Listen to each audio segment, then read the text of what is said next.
Okay, say some things. Hello. Adventure. Love. Connection. Risk. Passion. Evolution. Play. Life. The Archetypal Tarot Podcast. Provocative mythology for the 21st century. The Archetypal Tarot Podcast celebrates the arrival of spring in the Northern Hemisphere with a special guest, storyteller Priscilla Howe. She is the author of the recently released book of Bulgarian Folktales called Clever, Kind, Tricky, and Sly. With so much happening in the world, Priscilla and Cyndera find hope, laughter, and wisdom in storytelling and the archetype of the trickster. This podcast is full of heart as it unveils aspects of the trickster that can be kind as well as sly. We hope you enjoy. All right. Welcome, Priscilla Howe, to the Archetypal Tarot Podcast. This is your host, Cyndera Quackenbush, and we have Priscilla here to talk about her new book, which is Clever, Kind, Tricky, and Sly, a Bulgarian folktale sampler. Yay! So glad you're here with us. And it's a very special month to be talking about Bulgaria and Eastern Europe. So it's really wonderful to have you here. Thank you for having me. Yeah, welcome. And the archetypes I think we'll be exploring a little bit is our tricksters and fools that are so classic to the tarot. And I just want to mention that when I first met you, Priscilla, it was at the National Storytelling Network Storytelling Conference. And I was new in my relationship with my husband at the time, who's Bulgarian. I had a pass to the conference, he didn't. And then I saw that there was going to be this evening of raunchy, naughty Bulgarian trickster tales. And I was like, this is too good to be true. So I believe I, in a very trickstery way, snuck my husband into the performance to watch you. And we just had a blast hearing your stories. And you have a very unique story about how you came to tell and retell and write these Bulgarian stories. Can you please share with us about that? Sure. First, I want to say that it was so fun for me because I could see, as I was telling these stories, I could see him getting them on a different level from everybody else. And I knew he was Bulgarian. I just knew it. And then you said, his name is Joro. And so I was like, oh, and then he and I had this little conversation during the stories as well, which was just hilarious to me. So I fell into my love of Bulgarian years ago, just by mistake. So in 1980, 81, 82, I was studying in Belgium. I was doing my junior year abroad in Belgium, got offered a course in Bulgarian, and I said yes. I didn't even think about it. Just said, sure. So, you want to give me a course in Bulgarian? Yeah. I had already studied Russian, and I took this class. It was very fun. I went on a summer seminar after that to Bulgaria for a month, and I loved it. I loved it, and I wanted to go to Bulgaria for a year. So I went during 83, 84, which was a different time in Bulgaria. It was behind the Iron Curtain. And I completely immersed myself. I barely spoke English that entire year. And then I came back to the US, I went to library school, I became a librarian. First a Slavic librarian, then a children's librarian, and that's where I learned to tell stories. But I still had this thing about Bulgaria and about Bulgarian stories. So in 2015, I went to Bulgaria for 5 months on a Fulbright scholarship to collect folktales. And I specifically wanted folktales of tricksters and animals. I ended up getting more stories than that, but that was what my focus was. Let me pause you just for a second there. So you had this focus. So you were ready to narrow it to the tricksters and the animals. So there's already this archetype of the trickster, the fool, alive in you, drawing you to it via Bulgarian stories. So can you tell me a little bit about that with that interest within yourself, insights as to where that comes from, or how that's maybe part of your life, your character, your patterns? Yes, I think it is part of my life. I think I have always been kind of that that trickster in a way, and I say that I've gotten to do so many things in my life just by saying yes. Sure, I'll do that. Just let me walk off this cliff, and and see what happens. And so, and I love the trickster tales. Even they tend not to be malicious. They tend to be lighthearted mostly. I mean, occasionally they are a little bit malicious, but not hugely. They help us laugh at ourselves. And I think that is really, really important. We don't need to take ourselves so seriously. And I think that's one reason that I love these particular stories. Oh, a huge chunk of ice and snow just fell off my roof. That was that clunk you just heard. Oh my goodness. I think that must be Baba Marta speaking, who we'll have a little visit with later as well. She'll be our second archetype of interest. she's yes.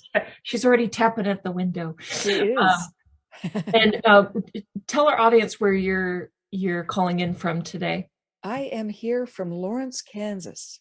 Oh, wonderful. And we had a huge snowstorm on Thursday, and now it's all melting. Wow. And what do they think of Bulgarian tales in Lawrence, Kansas? Unless they know me, they don't know anything about Bulgarian folktales. Really. It's most people don't know where Bulgaria is. They don't know that it's north of Greece and south of Romania and west of Turkey and east of Serbia and Macedonia, northern Macedonia now we call it. Yeah, and so you were already studying Russian language and probably yes. Russian stories as well, and then you got this interest in Bulgaria. What would you say? So a lot of people just kind of conflate Eastern European countries. What would you say are some of the fundamental differences or similarities that Bulgaria might share with Russia and maybe some of the surrounding cultures as well? Well, some of the similarities are that the alphabet is almost the same. Mm-hmm. So it's very close. The Bulgarian Cyrillic alphabet is a little bit different from the Russian Cyrillic. The language roots are the same.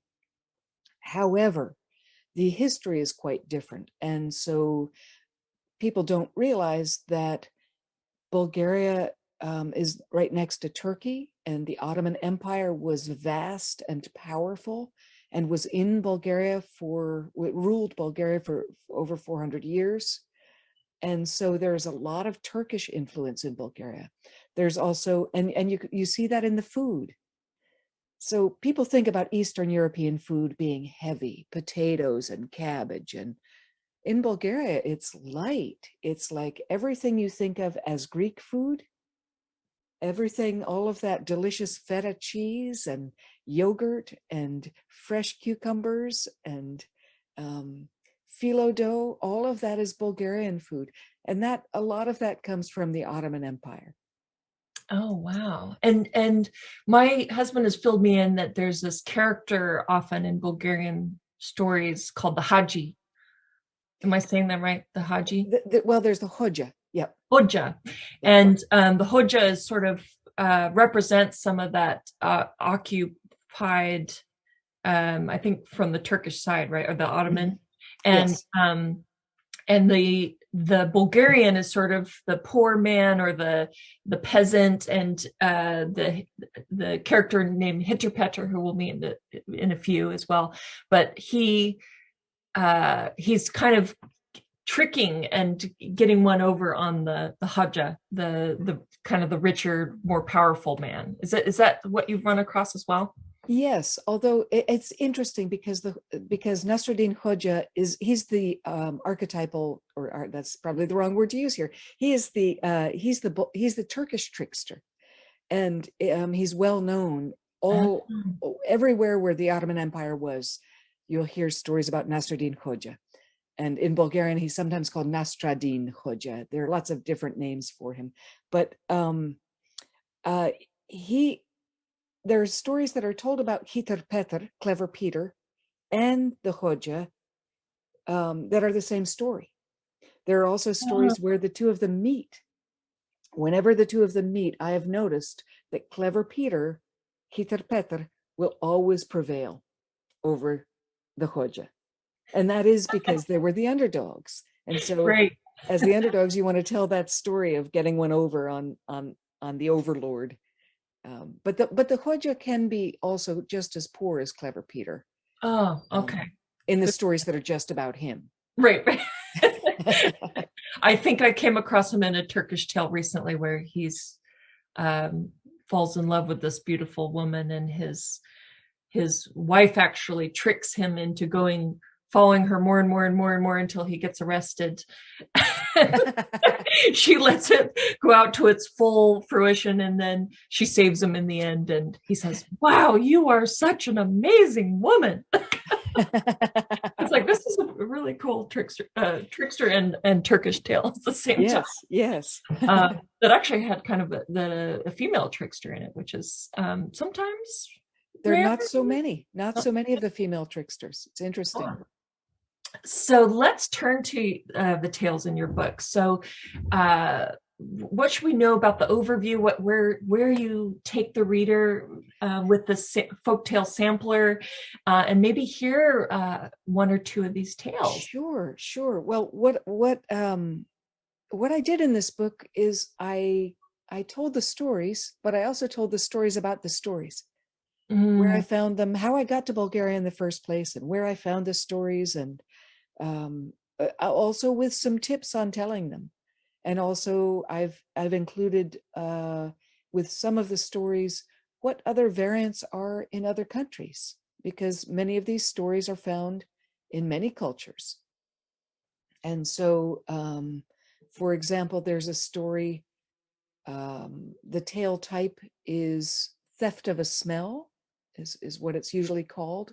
And the Bulgarian version is a little bit different from all of the other versions I've ever heard. And so, should I tell you that one? Yes, let's hear it. I'll just tell you this one. Clever Peter, Peter, was hungry, as often happened. He didn't have any money. He had a crust of bread in his little satchel, but that's all he had.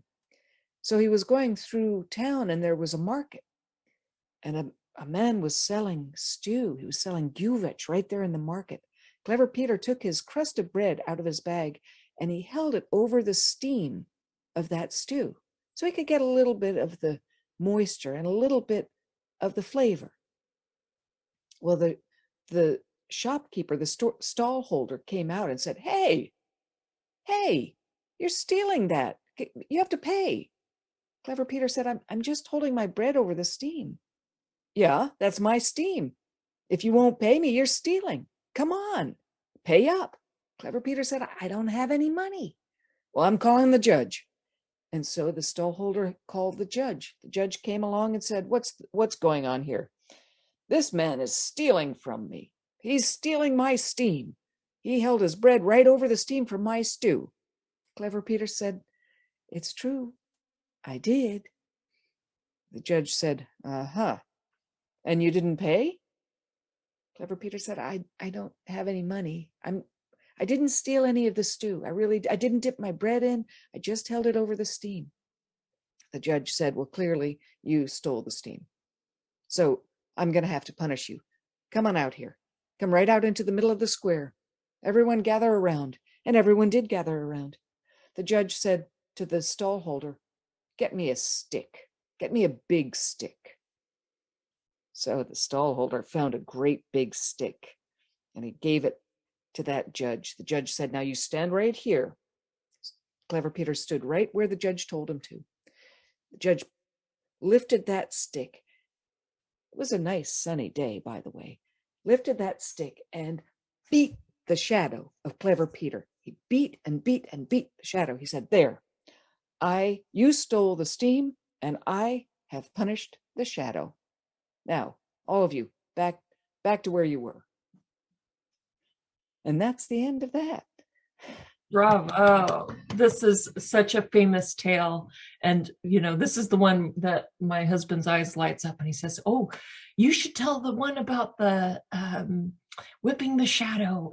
And I have to think about this now. It's so interesting, just from an archetypal lens, from a psychological lens. The shadow is a big word in Jungian psychology. It's the part of ourselves, right, that we don't want to see. We shove down into the deepest part of ourselves. It comes out. And what can it mean, or what wisdom do you think this tale holds for the rest of us that are unaware of our shadows, or seeking?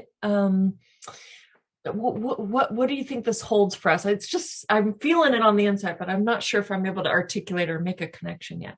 Gosh, I'm not sure either. And I'm also thinking about the role of the judge. And the judge really comes in as a wise, it's not, I feel like a version that my husband may have told is that Hitcher says, oh, you can whip my shadow because I just got the steam, and he kind of he gets the credit for that wonderful insight. But in this telling of the tale, it's really this judge that sees that wisdom and comes forth to give the justice and make a point. That I think is really beautiful. So I'm not sure. That's very interesting. That gives us something to chew on a little bit about the shadow and about the evanescence of the steam. That's right. Maybe I'm just getting the steam of the wisdom right now, and I didn't dip my bread in yet, though.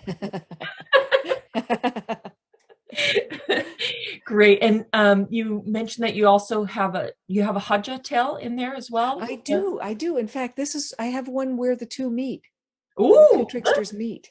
And this story, I put this into a category. I have a program of stories. I have lots of different programs that I offer to schools, and I tell them to adults, I tell them to kids. This is in my school inappropriate stories program. You'll see why. It's not tremendously inappropriate, just a little bit. And kids love it. The Hoja went out one day to cut wood, and he climbed up in a tree, and he was sawing off the limb that he was sitting on. Clever Peter went by down below and said, "Hey, you're going to fall." The Hoja said, "Mind your own business." Clever Peter said, "No, you're going to fall. You're sawing off that branch that you're sitting on. Mind your own business. Go away." Clever Peter shrugged his shoulders and went on his way. And it wasn't long before the Hoja, sawing through that branch, fell. He stood up. He dusted himself off. He ran after Clever Peter. You told my future. You told my future. You told me I was going to fall, and I fell. So you can tell the future. Tell me, when am I going to die? Clever Peter said, "I don't know when you're going to die." "No, you do.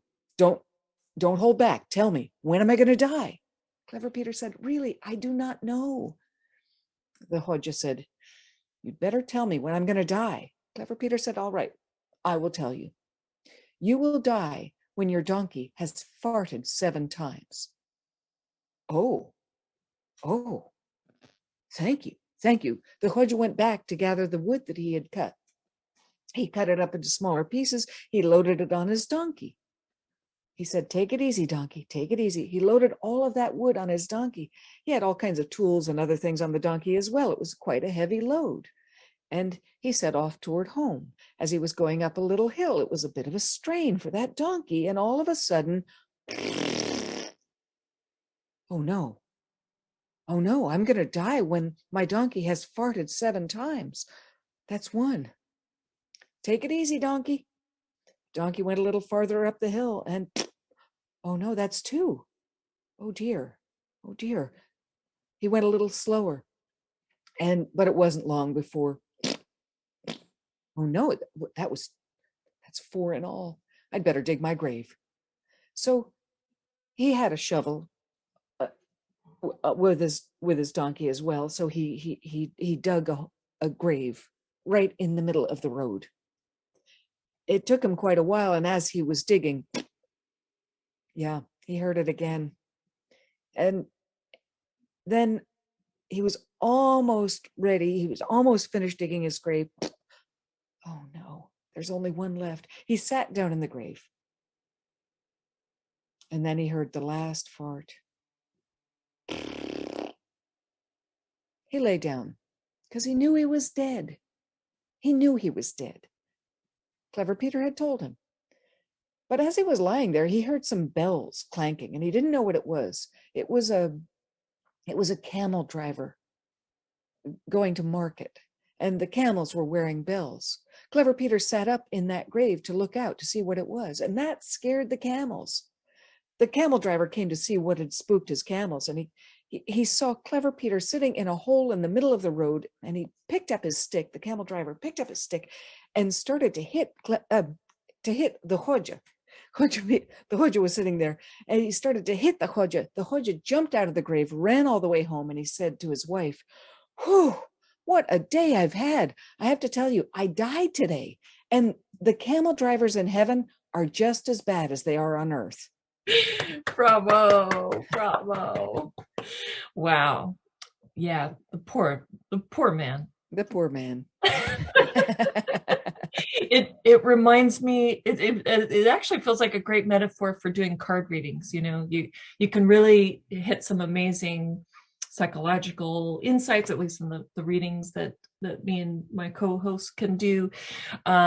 And sometimes that can have a really powerful effect on people. Like, wow, you can see into things, you can see the future, but actually not. I mean, there's maybe some intuitive insights, but it's more about working with what's real and present. You're sawing your own branch off. You can't see it, but now that we're looking at it together right now, it looks like that may be the case. Oh, that's not fortune telling. So wonderful. What a great tale. And so let's transition now to our time of year right now when we're recording this podcast. It's springtime, just on the cusp of springtime, actually. We're in the month of March, and on March 1st, we have Baba Marta Day. Baba meaning grandmother, Marta meaning March. And there's this wonderful custom that I've gotten to know through my husband Joro as well, which is the giving and the wearing of the martinitsa, which are these little red and white tassels. Often they have like a masculine and feminine component. They're like little dolls, and you wear these until you see the first sign of spring, and then you tie them to the nearest, ideally flowering fruit tree, for good luck, for good health, fertility, especially the fertility part, as I understand, but I don't always tell that one to the kids, but we love making them at the school. And does Baba Marta show up in any of these tales at all? I don't actually have her in any of the stories in my book, although I've thought about putting something in about her, because she is she's very powerful. She's very cranky, and she has a couple of brothers, Big Sechko and Little Sechko, who are January and February. And they get in trouble because they steal her wine. And you don't want to make Baba Marta angry, because she will keep the spring away. If you don't appease her, then it's going to be a while before it really is spring. Bulgaria is a mountainous country, and it does snow quite a bit there in the winter. And they say that when there's a big wet snow in March, that's just Baba Marta shaking out her feather beds as she's doing her house cleaning, her spring cleaning.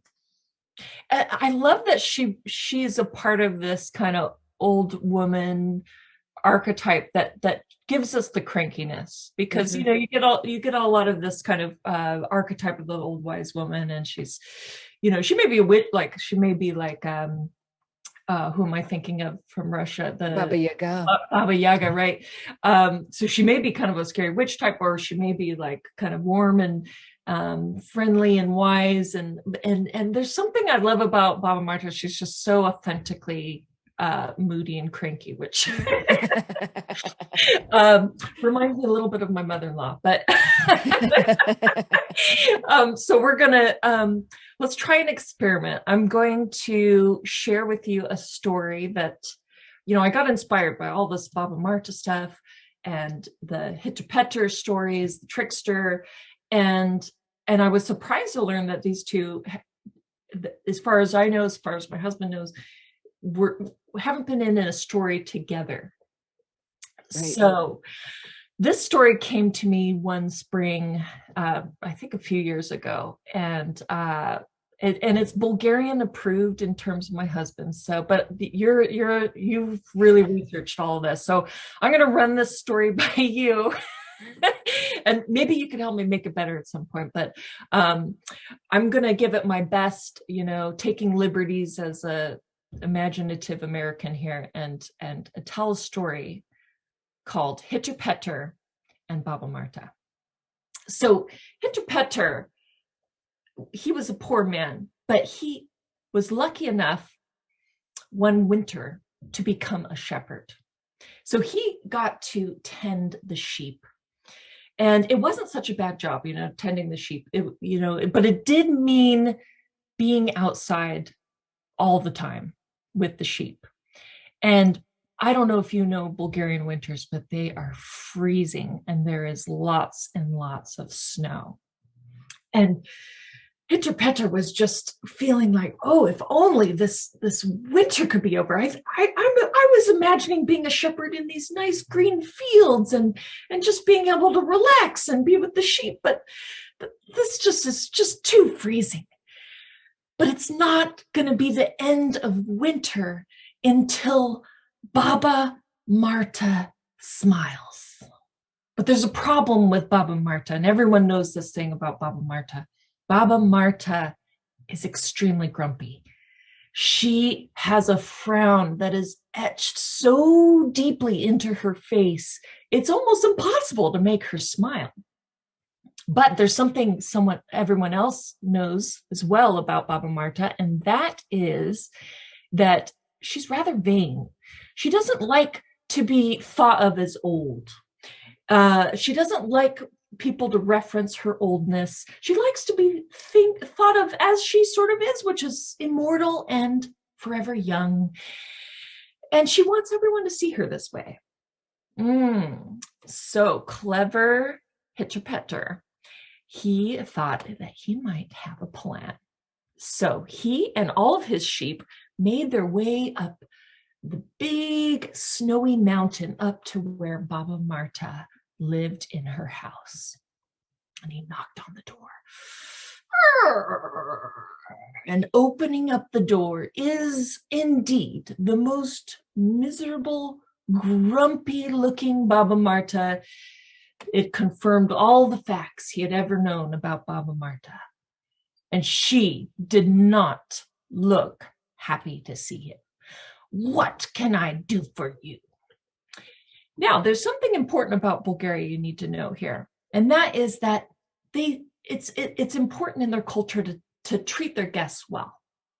If someone is coming and knocking on your door, especially in the middle of winter, you've got to be nice to them. You've got to welcome them in, allow them to be warmed by the fire, give them some refreshment. So Hitterpetter knew this, and he said, "Is that how you treat a guest, Baba Marta? I am out here. I am so cold, and I need some warmth and some refreshment. Can you please just treat me as a guest?" Oh, very well. And so Baba Marta, she is Bulgarian, so she must invite him in. And so he sits down and she offers him some of her famous wine that she is known to have. And it is indeed very delicious, but Hitterpetter is clearly in his plan here as he sips it and says, "Oh, this is so delicious, Baba Marta. This is just like what my sister serves me when I go over to her house. And, you are a bit like my sister. She is so lovely. She's just a beautiful person. And Baba Marta, thinking that she's something like this sister of this younger Hitter Petter, is quite a compliment. She likes that, but her frown just budges just a tiny bit. Not a smile, not at all. Still a frown, indeed, but Hitter Petter is encouraged. That frown has moved just a tiny bit, so he's feeling pretty good. And so next she brings him some banitsa, which is this delicious pastry filled with hot cheese right from the oven. Oh, it is such a delicious food to eat. Oh, that phyllo dough.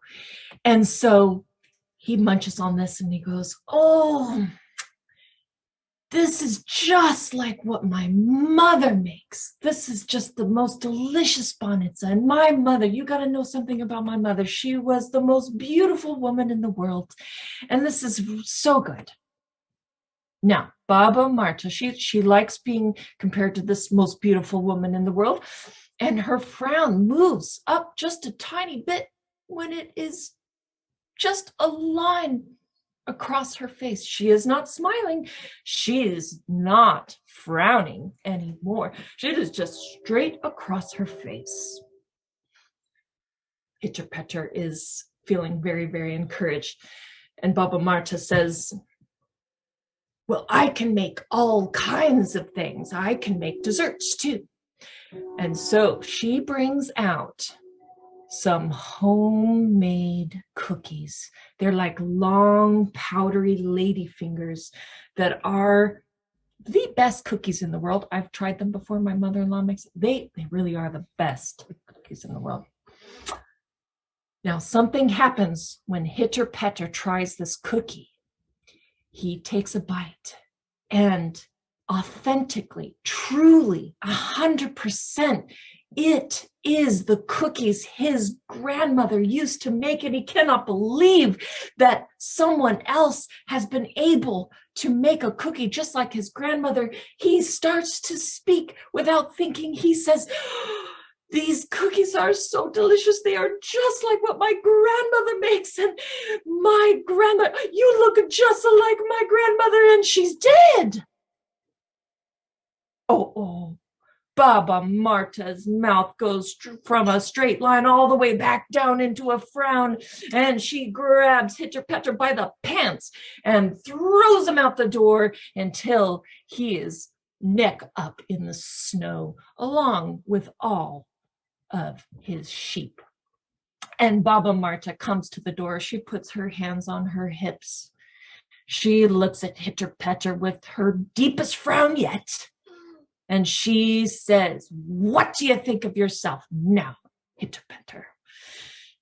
And Hitter Petter, neck up in the snow, all he can do is look around at the sheep whose legs are buried also in the snow. They're looking like poor, fluffy little things. And he looks up at the sky that is filled with miserable, fluffy-looking clouds. And he says, the only thing on his mind, I have just but a riddle for you, Baba Marta. What do you call a sheep with no legs? And Baba Marta doesn't like riddles much because she can never figure them out quite. So she just impatiently says, what is it? What is a sheep without any legs? And Hitter Petter looks up and he says, clouds. And just as he's looking up, saying this most ridiculous thing Baba Marta has ever heard, there is the sun breaking out from those clouds because Baba Marta is smiling. Oh, that's lovely. That's lovely. And I think you've got the Bulgarianness of it. Oh, good. That's what I was going for. Yep. I'm still trying to find a funnier joke in the end, but it's a work in progress. Got to get something authentically Bulgarian in there. Yeah. But that was so much fun just to see those. I think that's something fun with folklore, folk tales, when the characters can come alive and you just start to see them interact with each other and do ridiculous things. Yes. We can allow our imaginations to follow that and keep playing with these characters and these tales. Mm-hmm. You know, there's this is only sort of on topic. There is a character in Bulgarian fiction called Baiganyo, and it comes from a book that was written in 1902, but he's such a character that people continue to tell stories about Baiganyo.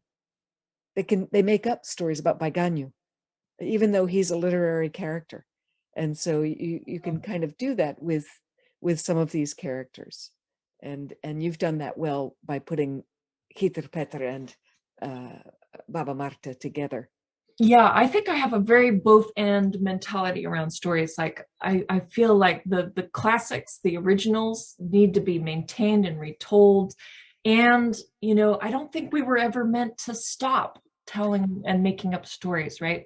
That it's an ongoing legacy, right? That we feel the spirit of these characters. They arrive, and what are these fools and tricksters going to do next?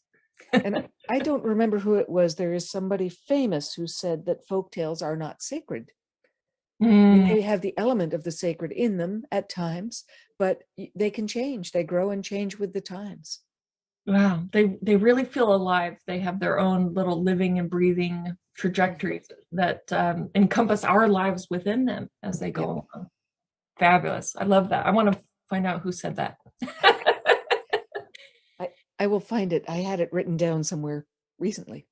Oh, great. All right. We'll follow up with that. And then, Priscilla Howe's book is clever, kind, tricky, and sly. So anything you want to say about the title before we kind of close up our podcast interview here? Well, I like this title very much, actually, because Clever Peter is, he is, some Bulgarians don't like that translation of his name. They prefer Sly Peter, or there's another one they use for him, but I like clever. And I also am quite drawn to stories of kindness, and Clever Peter is often tricky. He's often sly. And I like trickster stories. So I wanted the kindness in there as well as the tricky and sly. And I feel like that's a very unique aspect to your collection here, and to who you are as a storyteller. I feel that with all your humor and your tricksteriness, that there is this heart in all of your stories that is deeply felt. So thank you.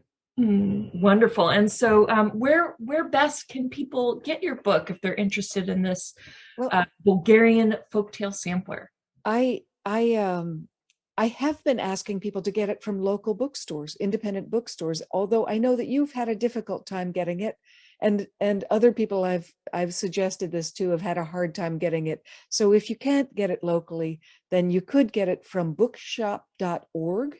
Bookshop.org supports independent bookstores, and if you can't get it that way, you can get it from Amazon, and it is available on Kindle. So it's available in more than one format. Who knows, maybe someday that it will be available as an audiobook. Got to talk to the publisher about that. Well, I hope that it's you narrating, because you would be fabulous. And thank you so much. And mine is on order. I can't wait to get my own copy, and it's just going to be like bread on my bookshelf. I'm going to be consuming it often. Thank you very much. Thanks for having me too. Thank you. Thanks for listening. We know you could have done something else with the last 30-ish minutes of your life, but we're so glad that you spent it with us. Find out more about Priscilla on our website, priscillahowe.com, and that's Howe with an E. And are you a fan of this podcast? We hope you are. If so, please rate and review us on whatever app you use to listen. And connect with us on Instagram and Facebook @Tarot Podcast. I think that's us on Twitter too, but we're rarely there. Anyway, our email is tarotpodcast@gmail.com. Big, huge thanks to our patrons. Yay! Peter, Janet, Richard, Joro, Juniper, and Rash of Stay Woke Tarot. We appreciate our patrons and their support. You can find out more about the wonderful benefits of being our patron at tiny.cc/tarot podcast. This episode is sponsored by me and my free range priestess shop on Etsy. You'll find unconventional rosaries, quirky prayer beads, tarot jewelry, and more. Just search for Free Range Priestess on Etsy. I also have a website, freerangepriestess.com. And this podcast is produced by Both End Media, and the theme music is by Lunar Group. Until next time, this is us. Aloha.